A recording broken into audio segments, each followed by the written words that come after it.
నిరంతరము కూడా యేసు ప్రభువారు తన బోధనలో, తన పరిచర్య విధానంలో మాట్లాడే మాటలు ఏంటంటే, నీతిగా జీవించండి, ప్రేమ కలిగి జీవించండి, కనికరము కలిగి జీవించండి, దీన మనస్సు కలిగి జీవించండి, సాత్వికముతో జీవించండి, హృదయం శుద్ధి కలిగి జీవించండి, సమాధానం కలిగి జీవించండి. ఎంతసేపు కూడా దేవుని బోధ ఇదే. పొరుగువారిని ప్రేమించండి, పొరుగువారి పట్ల ప్రేమ కలిగి జీవించండి అని చెప్పి దేవుని వాక్యం సెలవిస్తూ ఉంది.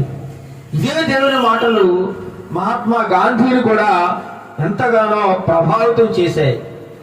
అందుచేతనే ఒక చెంప కొడితే రెండో చెంప చూపించమంటూ ఉంటాడు. రెండో చెంప, అది దేవుని ప్రేమ. దేవుని ప్రేమలో ఉండే గొప్ప లక్షణం ఉన్నది. ఎవరైతే